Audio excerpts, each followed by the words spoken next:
Number 5. Hockomock Swamp. Already sounds pretty scary in itself. Something about swamps, you know what I mean? During the 17th century, the Hockomock Swamp was used as a fortress by the Wampanoag people, the predominant band of natives in the area, against invasion by the early British settlers. It played a landscape role in King Philip's War as a strategic base of which to launch assaults with nearby English settlements. During the 18th and 19th centuries, settlers deemed the swamp to be useless, barren land, and it didn't really do much besides sit there and just kind of take up space. They attempted to drain it and convert it into a profitable farmland, however, nothing really grew.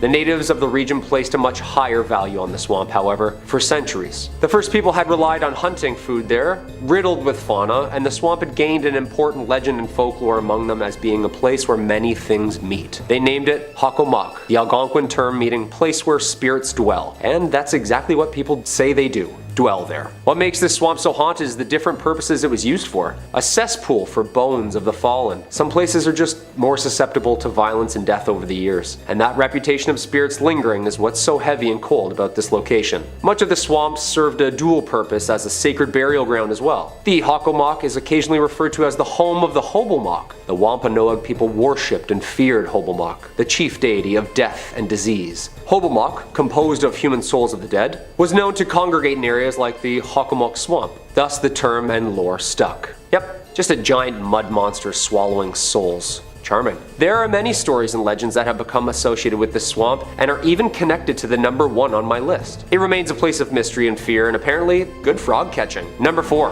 Lowell Cemetery. Lowell Cemetery is a cemetery located in Lowell, Massachusetts. Founded in 1841 and located on the banks of the Concord River, the cemetery is one of the oldest garden cemeteries in the country, making it a perfect place for violence and an eternity of soul searching. Many of Lowell's wealthy industrialists are buried here under lavish Victorian tombstones. Visitors have claimed that this is one of Massachusetts' most haunted cemeteries. What makes a haunted cemetery more haunted than another haunted cemetery, you know? Is there like a competition or like a quota or something? Just gotta keep the numbers up. What is it? I feel like every local claims their cemetery is the oldest and most haunted, and this brings me to our fair maiden here, the mysterious witch, Bonnie. A popular meeting place amongst the local teens at night for some scares and some screams, the statue of a woman with her arms outstretched on a rectangular tomb, her hands clutching a veil that falls down behind her body as though it were a cloak caught in the wind. Her eyes lay cold, staring at the heavens. Under her left eye, a black tear. Paranormal researchers have claimed that the statue holds more of an electromagnetic current, and strange things can be seen in front and around the statue, making it seem like it's moving from time to time. Creepy. There is local lore that if you leave a coin or ribbon on the statue, then you'll get good luck, and in return, if you steal or take the items from the statue, the haunting whispers of bad karma will follow. Although research shows that this gravesite holds no actual sinister history, the ghostly sightings surrounding it are a hotspot within the cemetery. I bet at night under the moonlight this woman could be very terrifying. Number 3. Boston Common. Most common fact about the Common, one of the most haunted places in Boston. That rhymed really weird, didn't it? If you're out for a walk and feel the need to brush up on your American history, then you can be sure to either see the ladies by the trees or the Patriot men rushing the battlefront. Well, what's left behind from them at least. The Boston Common had a multi-purpose identity through the centuries. Originally as a farm, and then trading grounds for the British and American military, the Common was used as a camp during the American Revolutionary War. 20 minutes to load these old muskets and a lot of people dying. It was also used for public hangings up until 1817, most of which were from the large oaks, which were eventually all replaced with gallows in 1769. These grounds held weight during the witch trials and made a perfect open concept park that a spectacle could be enjoyed at. These people were sick. This place has seen its fair share of violence. The 350-year-old park is full of graves, ghosts, and gallows. It's almost impossible to know just how many bodies lay underneath the park like a cesspool of unmarked graves from many different eras. Most buried here were low class, sick, or died in battle. Oh, and of course were hanged in front of the public. This place is home to many dark shadows, cold spots, and the occasional smell of gunpowder. Next time you're in Boston, swing by one of America's oldest and fullest cemeteries and see if you can see anything for yourself. Number 2. The Danvers State Hospital. The Danvers State Hospital, or also known as the Danvers State Insane Asylum, was a psychiatric hospital located in Danvers, Massachusetts. It was built in 1874 and opened in 1878 on the isolated site in rural Massachusetts, which, fun fact, the judge who preceded the Salem witch trials lived on. That's bad karma already, isn't it?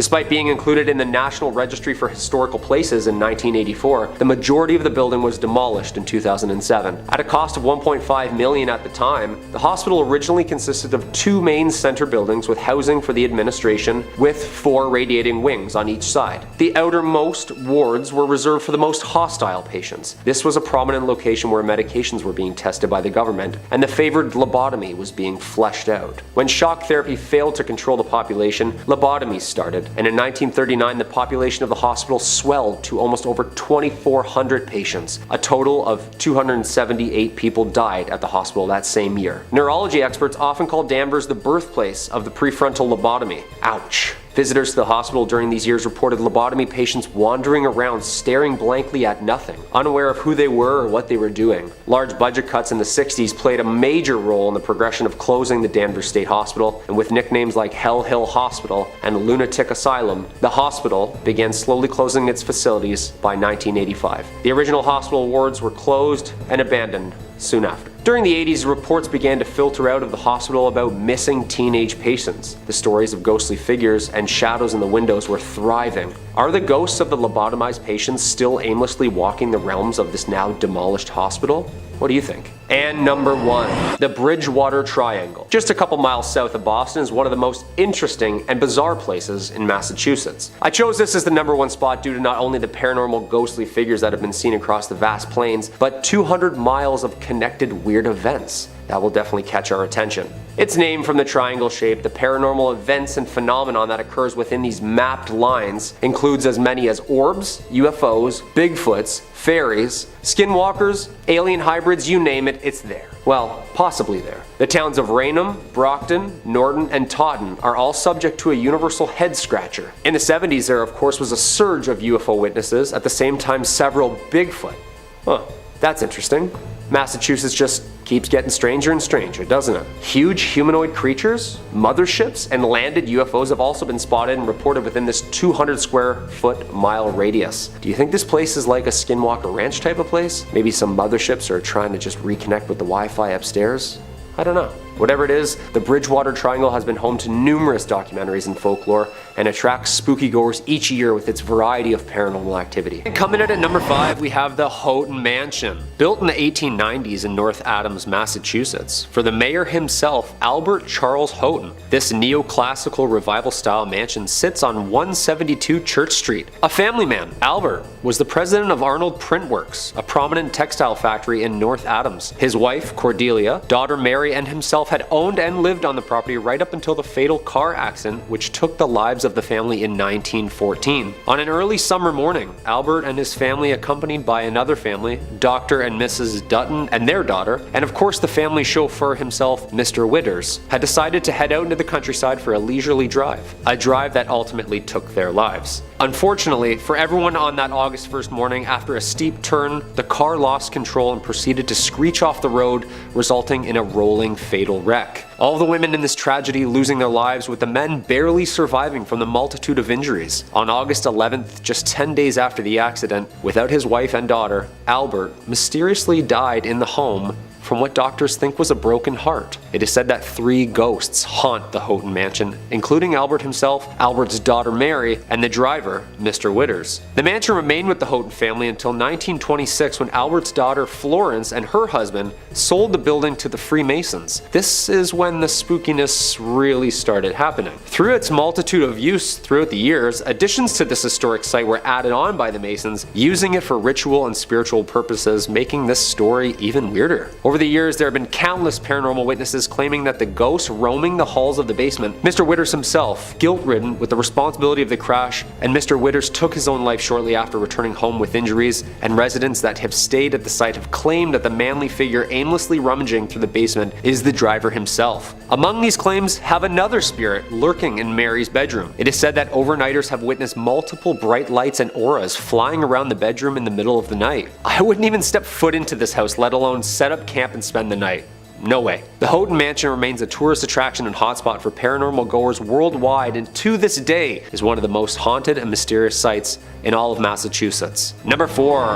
The Hockomock Tunnel. The Hockomock Tunnel, from the Algonquin word place of stones and the Mohawk word forbidden, is a 4.75-mile active railroad tunnel in western Massachusetts that passes through the Hockomock Range, an extension of Vermont's Green Mountains, and runs from Deerfield River in the town of Florida to the city of North Adams. The construction began in 1815 and ending in 1875 with a budget of $2 million, at the time the largest tunnel ever constructed, and it was later the result of taking lives of over 200 men during its construction entirety, earning it the nickname from locals, the Bloody Pit. This haunted, barren, 5-mile, completely enclosed stretch was subject to multiple accidents and deaths over the years, giving the tunnel its haunting history and reputation of being cursed itself. With the word forbidden, did the Mohawks know something that the workers didn't? Essentially, this cold, underground, pitch-black hole became one of America's strangest grave sites, resulting in everything from mysterious gas leaks, dynamite explosions, roofs collapsing, and even mechanic failures resulting in a mass flood. For the past decades, there have been numerous paranormal activity witnesses who have documented strange events, from police officers to the freight conductors themselves. Some of the reports over the last 100 years included numerous farmers and wagons ending up in different areas of the railroad, missing hours of time. The farmers had claimed that when spending time around the railroad and its tracks, that memory and confusion would always set in. Some residents have claimed that they have even been chased out of the tunnel by an unexpected freight train chugging along aggressively through the tunnel like a bat out of hell, and then vanishing. Numerous ghostly figures resembling workers roam the dark tunnel, and if that isn't scary enough, some people, including hearing the echoes and screams of even the workers who were buried alive under the rock, still holding their tools, or even seeing ghostly figures in pumping chambers where numerous men tirelessly making rafts not to drown. The Hockomock Tunnel remains one of the most visited and haunted places, marking it just one of the sites you'll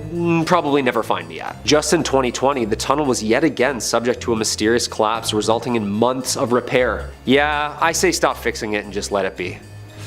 Number 3. The USS Salem. Planes, trains, and automobiles. Well, almost. A big boat. The USS Salem, a heavy cruiser built for World War II in 1945, was originally built for action. Its bold, aggressive architecture was one of the last, as it was more of a bluff to its opponents than actually a hero of war. In May 1949, War Departments handed the Salem's helm to Captain J.C. Daniel himself. The ship was built and updated with what was then the latest military tech and weapons, and it was meant to strike fear in whomever or whatever was in her way. Although the ship wasn't used in any action during World War II, it acted as a flagship, training operation, and main purpose as a threat to the naval enemy. It wasn't until the USS Salem had responded to the 1953 Ionian earthquake, or also known as the Great Kefalonia earthquake, as it hit the southern Ionian islands of Greece on August 12th, devastating the entire area. The USS Salem landed on Greek shores and acted as an improvised hospital and morgue, giving it its famous name, the Sea Witch. The ship was decommissioned shortly after its rescue and lays in Boston's harbor as a tourist attraction from all of its dark history. Some of the paranormal activities that arise on the ship include the Burning Man,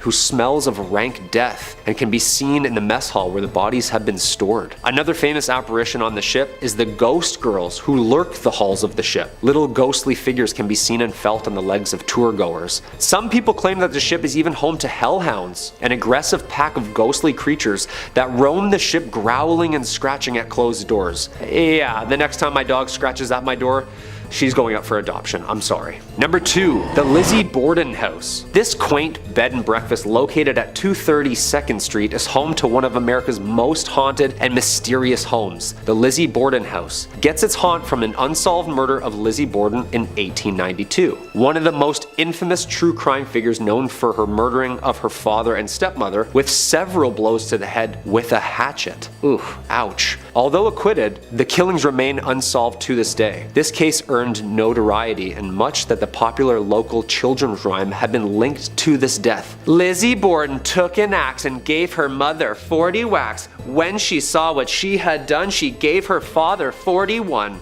That is horrible. On August 4th, 1892, Lizzie's stepmother of 27 was struck 19 times while her father Andrew was hit 11. Although Lizzie Borden was acquitted and found not guilty, the dark history draws in crowds every night for its nightly tour of the premises. The Lizzie Borden room, the infamous room where all of the murders took place, is the most requested and most popular for paranormal overnighters. And not only can you enjoy a lovely inclusive breakfast to yourself, but the nightly house tour, ghost tour, and ghost hunt attracts fans of horror every night of the year. Yeah, that's terrifying.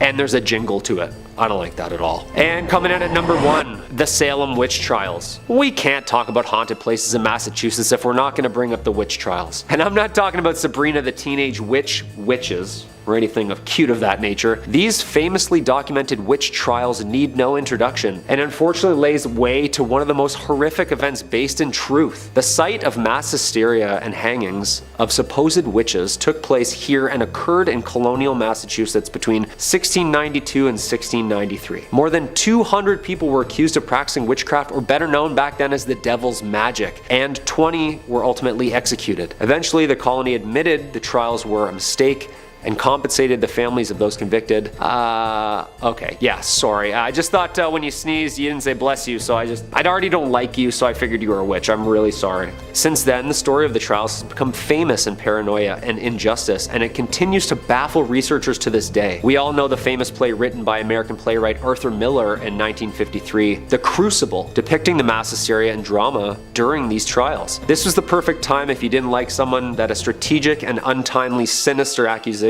led to the demise of thy neighbor. I saw Sarah Good with the devil. I saw Goody Osborne with the devil. Who else don't I like? I saw Bridget Bishop with the devil. Abigail. End of Act 1. Since the start of the trials and hysteria in North America, other European countries shortly followed with their own mass witch hunts, resulting in somewhere between 40,000 and 60,000 tried and executed for witchcraft. That's a lot of broomsticks. The Salem Witch Trials of Salem, Massachusetts is still one of the world's biggest hotspots for mystery and paranormal story. Kicking off at number 5, Dudleytown, Cornwall, Connecticut. And what a mysterious place it is. Dudleytown, founded in the mid-1740s, was a small settlement located in Cornwall, Connecticut, and later abandoned sometime in the 1800s. It has everything you could ever ask for when it comes to a haunted New England village: a vanished family, a plague of ghosts and demons, and an ancient curse that made its way to the New World. As the legend goes, the area where the town was first located was owned by a man named Thomas Griffiths, the first to settle in the region and soon after to mysteriously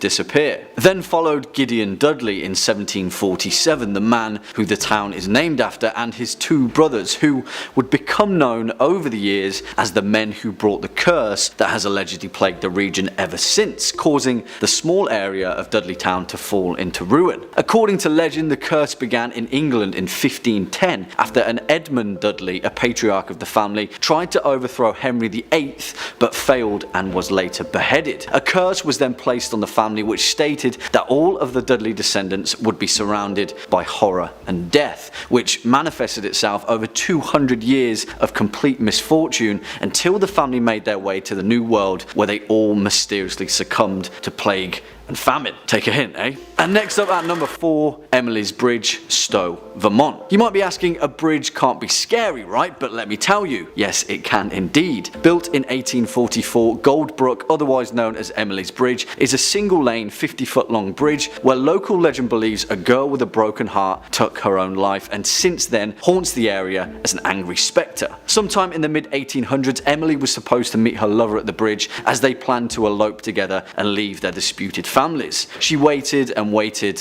but he never showed, and Emily took her own life in a savage fit of desperation, hanging herself from the rafters with her own cloak. As local legend goes, tales of cars being mysteriously clawed as they pass the bridge are frequent, and stories of bloody scratches down the backs of crossing pedestrians are more common than you'd like to know. It's said that if you park your car on Emily's Bridge sometime between midnight and 3 AM, then you can hear the dragging feet of a hanging corpse scrape against the roof of your car. I wouldn't recommend doing that though. Creeping in at number 3, the Snedeker House, Southington, Connecticut. We've covered the Snedeker House multiple times in our recent run of Ed and Lorraine Warren content, but it wouldn't be a New England haunting list unless the haunting in Connecticut made it. After all, the New England Society for Psychic Research had to have its beginning somewhere. The Snedeker House was formerly a fully functioning funeral home and mortuary, where local legend describes the owners as being necrophiliacs and unleashing a rancid pit of demonic energy into the world. Heavy stuff. The Snedeker family would later move in to be closer to their son Philip, who was receiving cancer treatment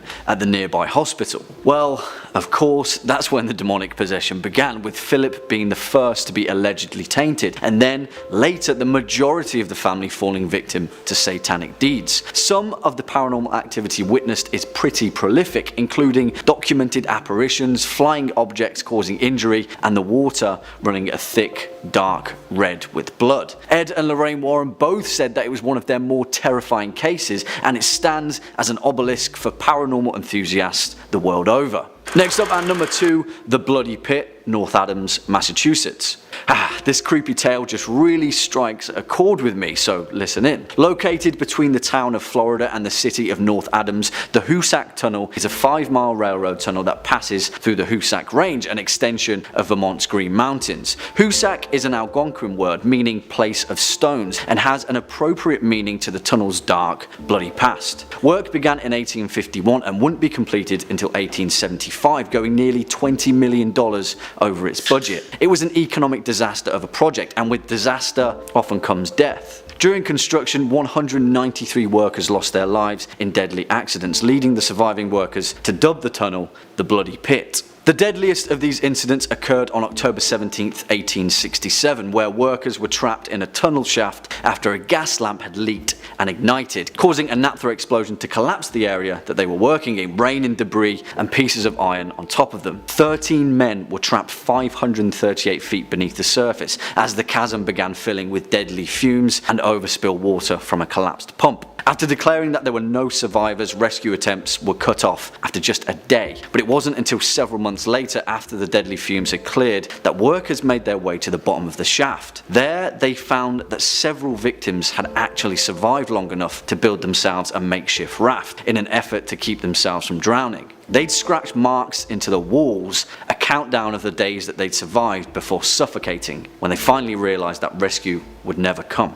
And finally, at our number 1 spot, Lizzie Borden's house, Fall River, Massachusetts. Well, this can't be a New England haunting list without mentioning the most notorious New England homestead of all time, Lizzie Borden's house, and the bloody legend of the axe murders. As the rhyme goes, Lizzie Borden took an axe and gave her mother 40 whacks, and when she saw what she had done, she gave her father 41. The case of Lizzie Borden has fascinated unsolved crime enthusiasts for well over a century, and few cases have struck a chord more than the axe murders of Andrew Borden and his wife Abby. Mainly because of the macabre, bloody details of the case, but also because of the unexpected suspect, the quiet, respectable and demure Sunday school teacher Lizzie Borden. The entire town was in utter shock when Lizzie was accused and charged with the murder of her parents, and even more perplexed when Lizzie was later found not guilty, leaving the case to crumble into the forgotten ranks of unsolved murder mystery. These days, the Borden house operates as a popular bed and breakfast where fans of the haunted tale can stay overnight in the same house that harboured the bloody, brutal murders. The most popular room requested is the bedroom where Lizzie allegedly murdered her stepmother. Well, whatever it takes for a good night's sleep,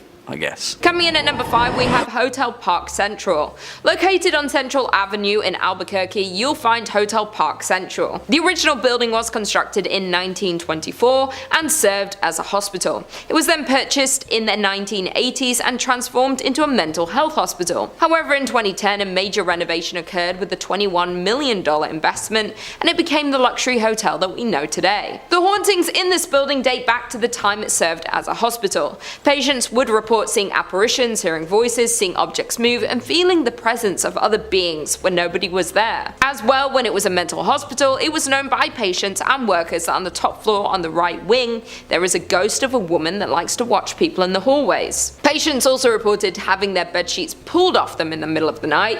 Patients were not the only ones to experience things that couldn't be explained though. Staff of the hospital did too.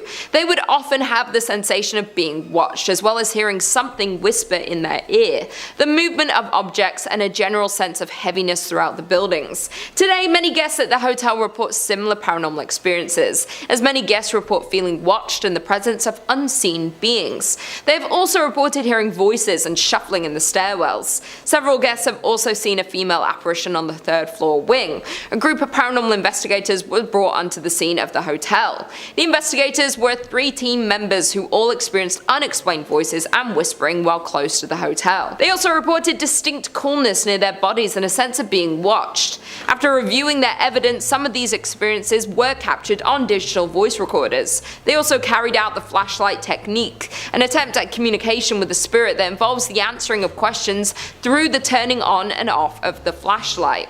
This was a success, with several responses captured on video. In at number 4, we have the St. James Hotel. Built in 1972 by Henry Lambert, the St. James Hotel was established. Found in Cimarron, New Mexico, the hotel is known to be one of the most haunted places in America. The St. James Hotel is said to remain host to several restless spirits. Both the owners and the hotel guests will tell you that many unexplained events haunt it. Several psychics have visited the hotel and specifically identified 3 spirits and many others who passed through to relive their experiences. The hotel's second floor is the most active, with stories of cold spots and the smell of cigar smoke lingering in the halls. A prior manager commented about the spirits that linger in the hotel and said, "You never see them, but you do feel and hear them." Another report from a former owner states that she walked into the dining room and saw a pleasant-looking cowboy standing behind her in the mirror on the front of the bar. The spiritual activity of the hotel has been featured on the popular television show Unsolved Mysteries and A Current Affair. Room 18 at the hotel is kept locked because it houses the ghost of an ill-tempered Thomas James Wright,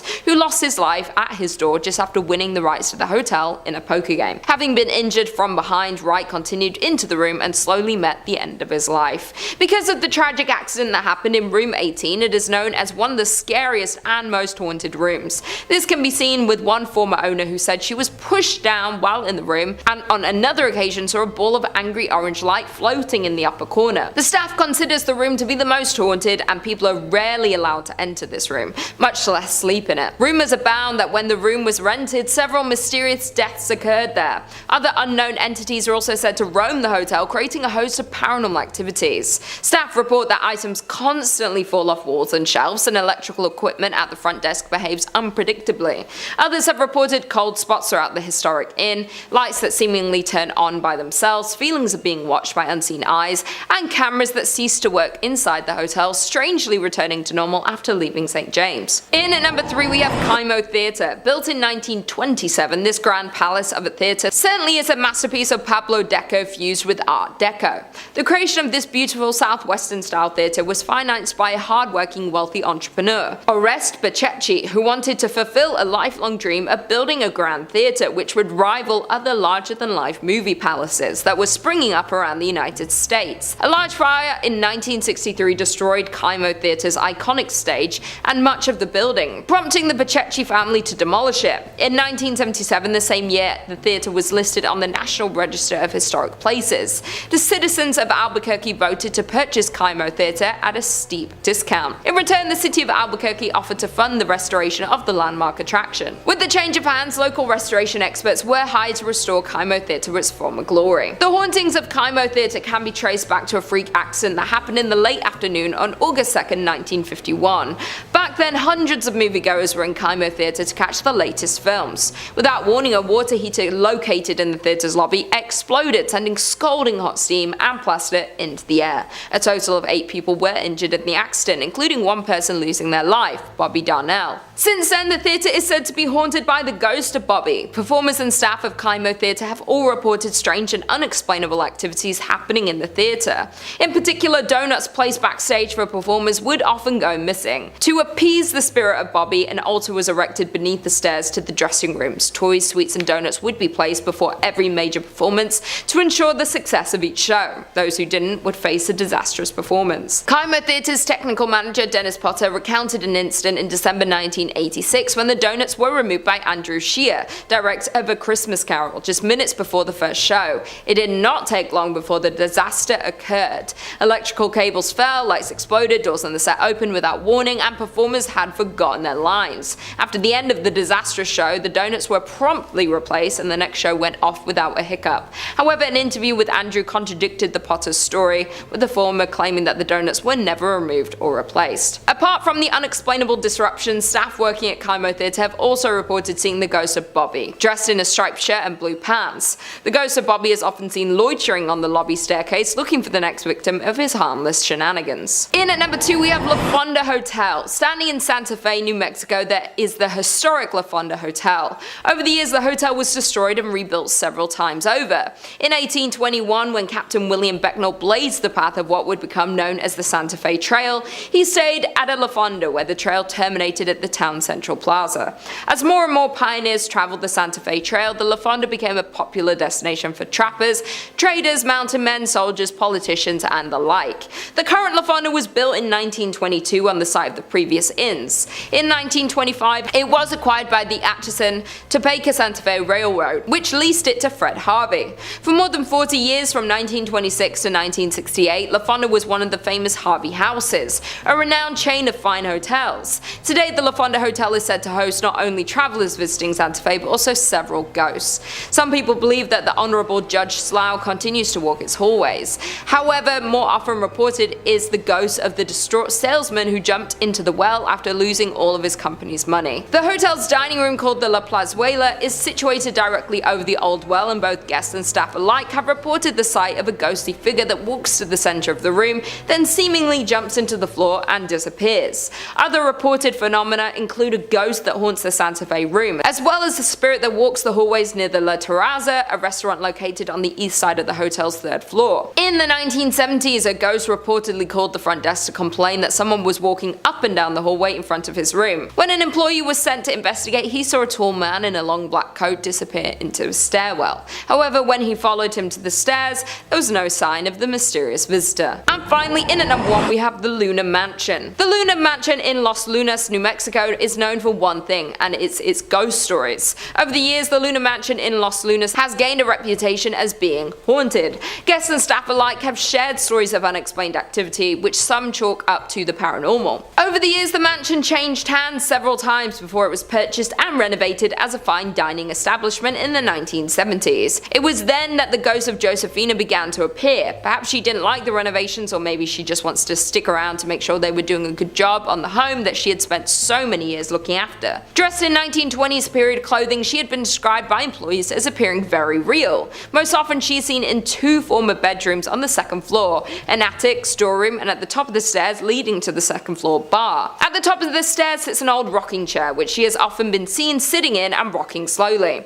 On one occasion, when an employee approached the ghost, she simply stood up and then slowly vanished. More often she is seen walking up and down the stairs, a habit that has been so commonplace that employees barely notice anymore. Where there's one spirit, others seem to follow, and more ghostly apparitions have been seen at the mansion. One of these is a former servant named Cruz, who was thought to have been a groundskeeper. Most often seen on the main level, he is said to be particularly friendly to women and children and likes to play practical jokes on the employees and patrons. On one occasion, he was seen sitting on a sofa as if waiting to be served. Dressed in vintage attire, the man was relaxing patiently when a waitress asked another staff member why he hadn't been served. However, the response was, "What man?" And when the waitress looked back to the sofa, the vintage spirit faded away. Number 5 on this list is the Trans-Allegheny Lunatic Asylum. Operating from 1864 to 1994, this asylum, like most of the entries on this list, has certainly been through the ringer. This place was meant to only house 250 people at its max, but on many occasions had over 2,400 people residing here. Everyone was crammed in like animals, and considering this building was never meant to see this many patients at once, the living conditions were pretty horrible. Whenever you cram that many people into a small space together, especially an asylum, some pretty nasty things will go down as well. Several murders have taken place here over the years, along with incidents of patients and workers taking their own life. The haunting of this location was pretty progressive and didn't come on all at once. Reports date back to the early 1900s and got increasingly more frequent as time went on. Eventually it became clear by the later 1900s that this was no longer a usable space and they needed to move on. This is why it shut down in 1994 and has no medical purpose at this point. In fact, now the only thing that it has is ghost tours.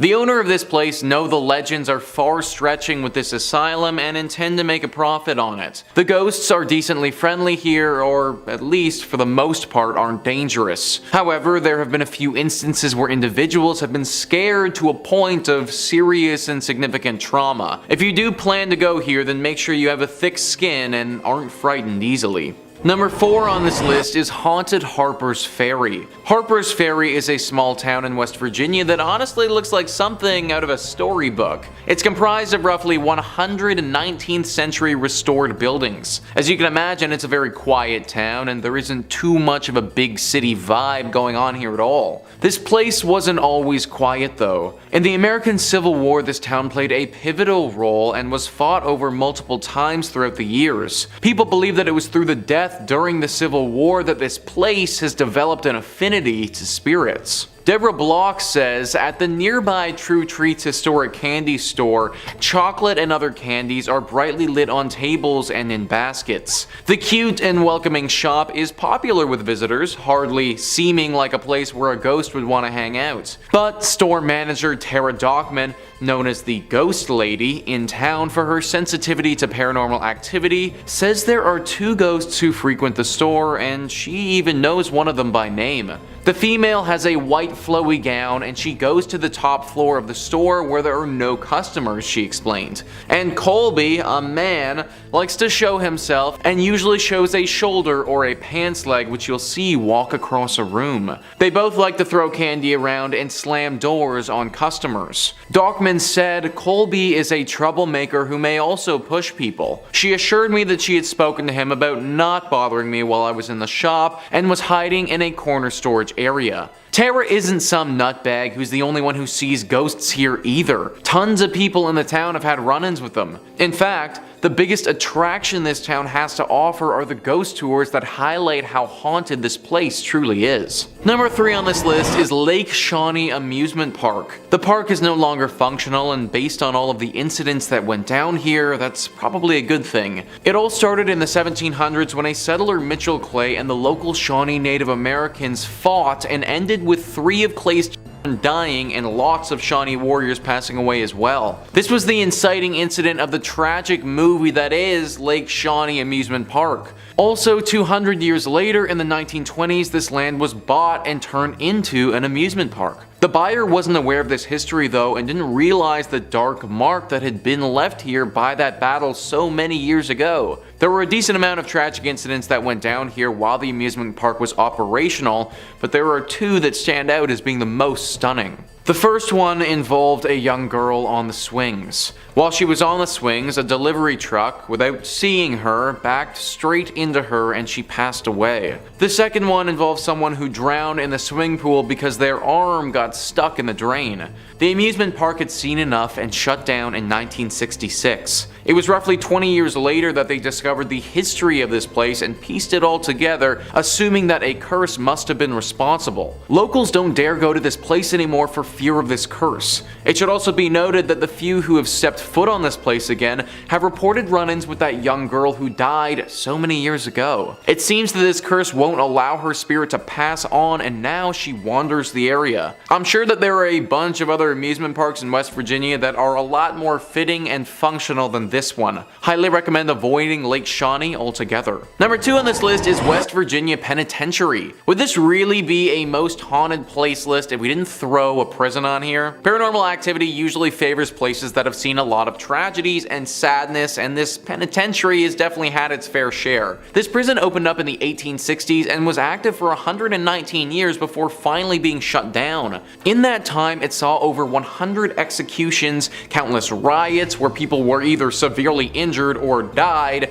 fires, and an insane amount of human rights violations. All of this has led to what we have now, which is just a really haunted prison. Though the prisoners are gone, they're not forgotten, and by many accounts, the ghosts of some of the 998 men who died here still roam free. There's a shadow man that has been seen and even photographed. Staff of the prison have been accosted by unseen forces. Strange noises still echo throughout the cell blocks, and something dark lurks in the bowels of the building. That was a small passage from Moundsville Haunted History, who are familiar with the prison. 998 men though. That's how many different individuals are thought to potentially haunt this place. That's literally a full-on ghost army right there, guys. This place must have been horrible if that many people's souls are left wandering around this space. If I was the owner of this spot, I'd do those 998 people a favor and just knock this place to the ground. Maybe then these ghosts can finally rest. And finally, number 1 on this list is Point Pleasant. This has got to be the top spot on our list just considering the amount of lore surrounding the creature here. The Mothman.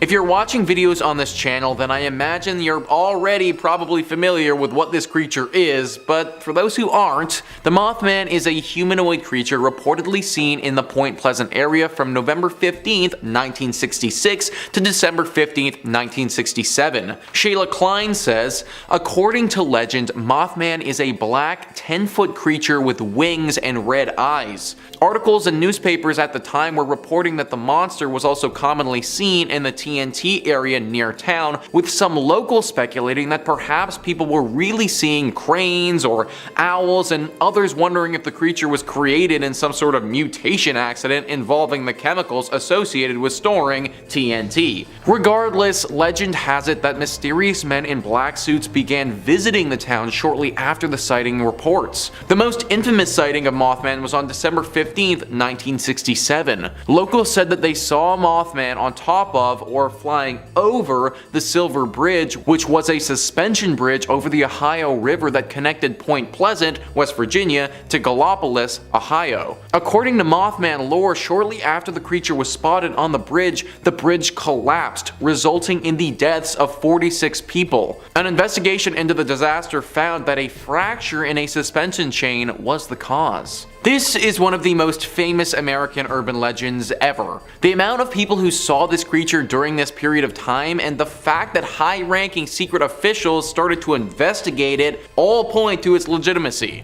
It was active for about a year and then just totally disappeared though, and nobody knows what happened to it. The leading theory is that the government was able to capture whatever it was and probably took it to a secret base to study it. If that's the case, then Point Pleasant is most likely safe now, but be wary of what's flying over top of you if you do decide to go here. Number 5 on this list is the Zach Bagans Haunted Museum. Most haunted museums, or anything like that, are all kind of phony and corny. This one though, this isn't for the faint of heart. Thrillist says when Zach Bagans opened the Haunted Museum in Las Vegas, he did his homework and picked the creepiest place possible. The attraction is inside an old Victorian home that dates back to 1938. It was owned by a family haunted by a child who died due to surgical complications. Later, when the home was vacant, intruders broke in and held satanic rituals in the basement. Adult actress Jenna Jameson actually grew up in the house and swears the stories are true, but doesn't like to talk about it too much. Today, you can take a guided tour of the Haunted Museum, frequently used as a filming location for Bagan's ghost adventures on the Travel Channel and Discovery Plus. The museum packs a lot into one visit with more than 30 rooms. Things start off relatively tame with a look at spooky artifacts and a gambling parlor and a closet full of creepy dolls. But the pace picks up with exhibits dedicated to notorious serial killers, an up-close look at a Volkswagen van used as a death machine by Jack Kevorkian, and a haunted hallway of killer clowns. It's best not to give away too many spoilers, but at one point you'll face an item described as the most haunted object in the whole world. You will even get to explore the basement at some point, which many people believe to still be extremely haunted. You gotta wonder why the heck so many horrible things happened here. Haunted child, satanic rituals, other questionable things that have probably not been leaked to the public. I guess it makes sense to have a haunted museum here, but obviously bringing in all of these other haunted items has just further promoted paranormal energy, and now this is clearly a hotspot for spirits and ghosts alike. Only go to this museum if you can handle a good scare. Number 4 on this list is Rhyolite Ghost Town. This abandoned town is full of scary spirits, ghouls, and maybe a lot more. Thrillist says, take a short road trip out of Las Vegas and spend the afternoon exploring the ruins of Rhyolite, one of the most compelling ghost towns in the country. A hub of mining activity during the gold rush, the town was quickly abandoned when the boom went bust following the Panic of 1907. Wander around and you'll see the scattered remains of a bank, jail, and train depot. The landscape looks more like a nuclear war zone than a ghost town, but just as sinister and perhaps still home to the spirits who once lived there many years ago. We have talked a ton about ghost towns on this channel before. Something about ghost towns seems to attract spirits. Maybe like the sudden absence of people leaves a void that these spirits seem to want to fill. It also doesn't help the situation when you have people doing some very questionable things at these ghost towns. Considering they are totally abandoned and out of the way, ghost towns make for some pretty good places to have some covert meetings and deals go down. This one in Las Vegas, it's no different. Apparently a decent amount of criminal activity happens around here, with a lot of drug deals taking place here. Every now and again these deals can go sour, and usually that leaves a body. Murder and a gang presence aren't great things to sprinkle in when a town is already dealing with paranormal activity. For safety purposes, I recommend staying away from this town at all costs. Number 3 on this list is West Gate. So I am actually breaking the rules with this one a little bit because I think that you should definitely visit this place if you have the money. Thrillist says, some Las Vegas residencies never quite end. Elvis Presley redefined what it meant to be a superstar entertainer in this town, with more than 600 shows over 7 years at the International Hotel, which became the Las Vegas Hilton and is now the Westgate. The property continues to honor the king with a statue in the hotel lobby. Although Elvis passed away in Memphis, some believe his soul remains in Vegas, with his ghost haunting the Westgate International Theater and a lavish rooftop villa the singer called home whenever he was in town. It's not cheap, but you can book the penthouse yourself. Just call the desk and ask for the Elvis suite. I don't care how creepy it may be or how scary he would look, but if there is an opportunity to see the ghost of Elvis, then that is absolutely something that I definitely want to cash in on. Imagine you pull up to your hotel room after a night of drinking, and then you get to have a late night conversation with one of the greatest rock stars of all time ever. I don't think that Elvis would be the type of dude to hurt you or anything like that, even in ghost form. So as long as it's safe to do so, count me the heck in, dude. I want to go to Vegas and party with the ghost of Elvis. Number 2 on this list is Las Vegas Academy of the Arts. As somebody who graduated university for acting, and art school being haunted is just a tad bit triggering. Thrillist says the Las Vegas Academy of the Arts is a magnet school that specializes in music, theater, and other fine arts. Yet its legacy dates back to 1931, when it was known simply as Las Vegas High School, the first official high school in Las Vegas. The site has seen its share of renovations over the years, although 2 of its 3 original buildings remain on campus with their sturdy brick exteriors still in place. Generations of students have swapped stories about Mr. Petrie, a ghost that roams the hallways and haunts the school's theater. Some claim to hear strange noises or feel a chill, especially when rehearsals carry over to evening hours. So, who is Mr. Petrie? Some believe he was a former teacher. Others claim he owned a home that previously stood on the site of the school and burned down in a mysterious fire. Nobody knows for sure. All everyone does know is that Mr. Petrie is a menace. Let me tell you folks, acting is hard enough as it is without some creepy ghost causing problems for you mid-monologue. And apparently he likes to do that all the time. Many shows and performances have been ruined by Mr. Petrie. And the worst part about it is that he will only show himself to one person at a time sometimes. So the lead actor will be out there doing Hamlet and then all of a sudden see a ghost in front of him causing problems. The actor will naturally freak out and lose their mind, but no one else will see the ghost. They'll just see the actor on stage losing it. Which kind of makes the actor look like a bumbling idiot, but really they're getting attacked by some ghost. Try a different art school if you're looking for an artistic education. Number 1 on this list is Bally's. If Trivago or any other site like that tries to recommend you stay at Bally's, don't fall for it, guys. Thrillist says the worst fire in Nevada history tore through the old MGM Grand Hotel on November 21st, 1980. The blaze killed 87 people, mostly due to smoke inhalation, while helicopters rescued survivors from the roof. The property was eventually sold and renamed Bally's, while a new version of the MGM Grand reopened a few blocks south on the Strip. The tower engulfed in the fire is still part of the hotel, and guests sometimes claim to see unusual shadows in hallways, hear strange noises, and notice furniture that mysteriously moves in the rooms, especially on higher floors that saw the worst of the flames. Many believe the strange activity is caused by the spirits of those who didn't survive the tragedy. 87 people dying in a tragedy like that is always going to leave something terrible behind, and that's what we have here. 87 spirits are now restlessly floating around in purgatory at this place. They tried to remodel and change the name and forget everything that happened, but an incident like that cannot be forgotten. The people who died and their spirits, they can't be forgotten.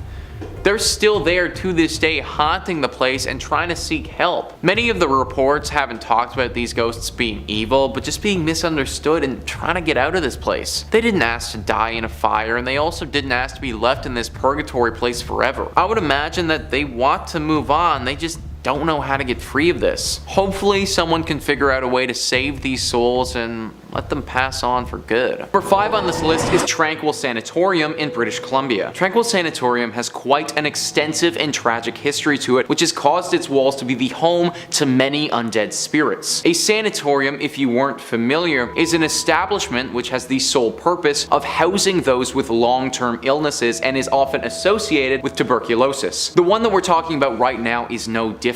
It was built in 1907 as a facility to treat people with tuberculosis. However, it didn't stay like this for very long. The purpose of the facility eventually changed to become an insane asylum. It acted as this mental institute for a while until finally becoming abandoned in the late 1980s. Due to its deep history with death, disease, mental illness, it's no wonder that the Tranquil Sanatorium is now deeply haunted. The layout of this facility screams something out of a Stephen King book. It has several buildings that are connected by poorly lit underground tunnels. The building itself looks all too eerie from the outside as well, with dirty cream colored walls that have seen far better days as rot and mold slowly devour them. Visitors of this place report feeling extremely uneasy. A common note for most people that visit is the presence of orbs, strange balls of light that flutter throughout the building and then disappear. Some people have reported seeing a ghostly apparition on the 6th floor. This ghost takes the form of a woman not older than 30. She appears to be crying and screaming. The tunnels are said to be particularly haunted. People have reported screams coming from nowhere, flashes of movement, menacing and animalistic groans that make you feel as if somebody is right behind you. Children can also be heard playing every now and again in some of the more open areas of the building. Clearly, this place's dark history has impacted it greatly, and just because physical humans decided to abandon it in the 80s doesn't mean that it was truly abandoned for good. Number 4 on this list is the Firkins House. The Firkins House is part of Fort Edmonton Park, which, you guessed it, is located in Edmonton, Alberta. Fort Edmonton Park is a little tourist attraction that has buildings from 1885, 1905, and 1920 to represent the homes of the time. One of the houses is the Firkins house. This home is interesting because during my research, I couldn't find any particular evidence of wrongdoings or tragic events at this home. In fact, for the most part, it seems like a pretty normal house. People have lived there before and no harm has befell them, but it seems that after they moved out and the home was donated, that's when things started to go a little bit haywire. There are reportedly 3 ghosts or demons that haunt this home, each one scarier and more dangerous than the next. The first one is the ghost of a beautiful floating woman who is dressed in all white. People have said that they've spotted her in the windows of the home looking out at them or slowly drifting throughout the living room. The second one is the ghost of a little boy. The boy will appear to certain people looking extremely ill. It is currently unknown if this boy died in and around the area or what disease he is suffering from, but it is said that he resides in the home with the woman in white. The third being is by far the scariest of all 3. A ventriloquist dummy that will appear in the home or in the cupboards. This thing can move all by itself and talk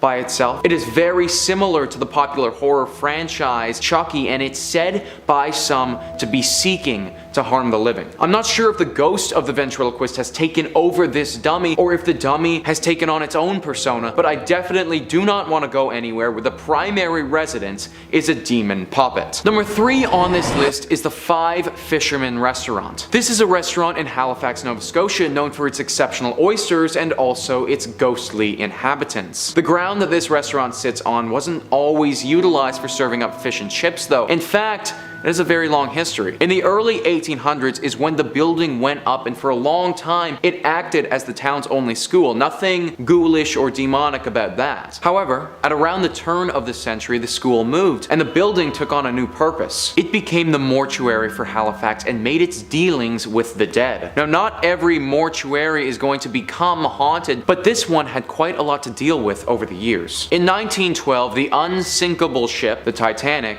sunk. It sunk roughly 640 kilometers off of the eastern shores of Canada, and therefore the closest places to assist with the rescue was these eastern provinces. Halifax acted as the leader in these rescue processes, and because of that, the mortuary had an onslaught of bodies of people whom had died on the ship. 5 years after that tragedy, Halifax incurred one of their own with the massive Halifax explosion. This was where a munitions ship exploded and it killed roughly 2,000 people just like that. This mortuary served as the primary designation for both of these incidents, and due to the unnatural deaths here, it makes sense that some spirits have clung on. Guests and employees alike have reported seeing ghosts all over this mortuary that turned restaurant. One of the dishwashers reported running out of the restaurant when he looked up from what he was doing and was staring directly at a ghost-like specter. The restaurant has attempted to have serious renovations done. However, I don't think that any amount of structural changes will get these spirits to rest for good. Number 2 on this list is the Frank Slide. Now, even though the Frank Slide sounds like it could be a fun, popular dance move that takes over TikTok for a few weeks, it is far more morbid than that. On April 29th in 1903, in the mining town of Frank, which at that time was part of the Northwest Territories but is now a section of Alberta, there was a horrible tragedy. 110 million tons of limestone and rock came tumbling down in one of Canada's biggest landslides ever. This fell onto part of the town of Frank. Frank was located right next to Turtle Mountain, which after extensive mining had grown unstable. On April 29th, it all came crashing down and claimed the lives of 70 to 90 people. It is still to this day Canada's most deadly landslide to ever occur in history, and was a horrible tragedy that can only remind us how fleeting life can be. I think the craziest part about this landslide as well is that it wasn't just miners who were killed. Their wives, their families, all of them died at the hands of the Frank Slide. The remains of these bodies were never recovered either, as the damage from the slide was far too devastating. Where all of this happened is now a section of a town called Crow's Nest Pass, and over a century later, the ghosts of the dead still haunt the area. This place is somewhere where visitors have reported feeling very unsafe. They say that the overall feelings of uneasiness are almost too much to bear and that they have to leave. Cries, howls, screams. This can all be heard late at night as you're trying to sleep. Lanterns will be seen in the night walking around at the hands of unknown apparitions. It is basically a full ghost town of people who never deserved to die in the first place, all wanting to get a second just to feel their lives again as they were so unfairly ripped away from them. Definitely one of Canada's most horrific tragedies, and now home to one of its most haunted locations. Number 1 on this list is the Banff Springs Hotel. This hotel is located in Banff, Alberta, and is truly one of the creepiest places that I've ever read about. Now, first off, I want to note the hotel itself looks gorgeous on the outside. The beautiful nature it is surrounded by is stunning, and the hotel gives me some serious Harry Potter Hogwarts vibes. However, when I say that this place is surrounded by nature, I really mean it. It is totally out on its own, with no other buildings in sight at all. The secluded site has been around for 132 years and has housed its fair share of visitors. Some of these visitors have had some incredible stays. I mean, when you look it up online, the hotel has a 4.7 Google rating, so I mean, it's pretty freaking good. Some of the guests, though, they never checked out. In the 1920s, a couple was set to have their wedding at this hotel. On the day of the ceremony, though, the bride, while she was walking down one of the hotel's beautiful marble staircases, tripped and fell, smacking her head on her descent and dying on the spot. This bride's spirit is one of the most notable sightings people have had when they're staying at this hotel. It's said that they often see a phantom in a wedding dress ascending and descending the stairs very quickly. She's also been seen in the ballroom dancing alone, potentially dreaming of the dance that she wanted so desperately to have with the husband that she never got to marry. In 1975, a longtime bellman of the hotel, Sam, died there. Since then, sightings of Sam have been pretty consistent. One story details how 2 women lost their room key and called the front desk to go and get it. The front desk person sent someone to go and open their room for these ladies. When that person had got there, though, the ladies were already in the room and said that another bellman had let them in. They described Sam to a T when they spoke about the bellman who helped them out. Instances like this have occurred time and time again at the hotel, with many people believing his spirit is still working there. Finally, with this hotel, you have room 873. Room 873 is rumored to be the home of a gruesome murder. One evening, a family was staying there, and the father, for some unknown reason, lost his mind, murdering his family and himself. After completely refurbishing the room, the hotel put it back in service, but now people who have stayed there report hearing the screams and the cries as if they were still dying. If you have to stay at this hotel, definitely avoid room 873. Number 5 on this list is the Plaza Theater Performing Arts Center.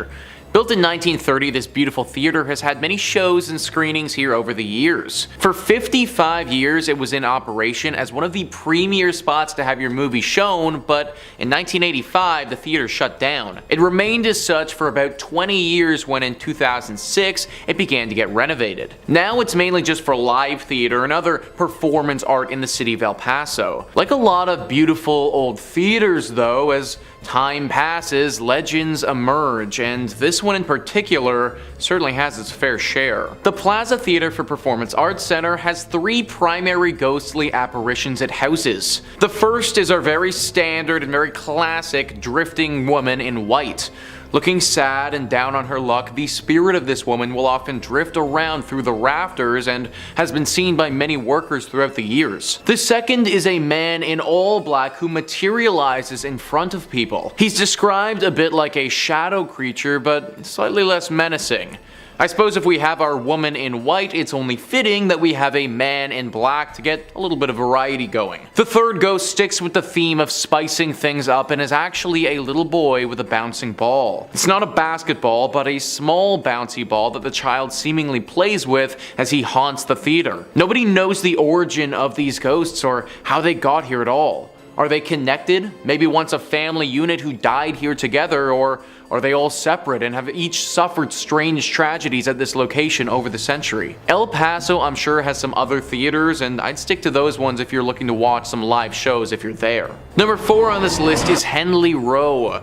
Located on the Texan island of Galveston on the Gulf Coast, this is the most famous haunted spot for locals in the region. Texas Highways writes, "It's not surprising that Henley Row is a hotspot for supernatural activity. Completed between 1855 and 1858 for shippers and cotton brokers, it was the town's tallest structure during the Civil War. The roof doubled as a Confederate lookout for Union ships. Galveston and nearby barrier islands, history had been laced with tragedy. It was the site of a bloody Civil War fight, and serial epidemics of yellow fever decimated the populace. Hurricanes blast through regularly. The 1990 storm left up to 12,000 casualties in the worst natural disaster in US history. No wonder Texas writer Brian Woolley called Galveston an old cemetery with a beach attached. The resident ghosts of Henley Row represent aspects of Galveston history. There's the Confederate soldier seen on the roof and around the building. The bloodied teenage factory worker is a vestige of the building's cotton grading days. The lady in white and the running and playing little boy and little girl are thought to be 1900 storm victims. The upper floors house apartments and offices now, but Henley Market's glass ceiling reveals views of stairs and landings. During renovations, workers reported tools mysteriously moving around. Staff recall other spooky experiences as well. Some years ago, a friend gave her old photo of Dr. Wilbur from a house on Church Street that's always displayed in the shop. When Hurricane Ike inundated the building with 10 feet of water in 2008, the photo went undamaged while many other things were destroyed. Every year on November 1st, employees construct an elaborate Day of the Dead altar that includes the photo and lighted candles. Before closing, the staff follows a 3-person backup routine to ensure the candles are completely extinguished, even dousing them with water. Yet almost every single year, 1 or more candles are burning the next morning. I can't imagine working at a place where we had to light candles for our ghost altar. Like, that action alone would make me want to quit immediately. I suppose the one good thing is that the ghosts here don't appear to be particularly evil or wanting to inflict harm. Still though, waking up and heading to work is already a tall task as it is, but knowing that there's a dead little boy and girl waiting there, yeah, that's a solid no-go for me. Number 3 on this list is the USS Lexington. The ship has its own museum dedicated to it now, and it is 100% haunted. The decommissioned World War II aircraft carrier is riddled with different phantoms. This museum is literally said to receive, on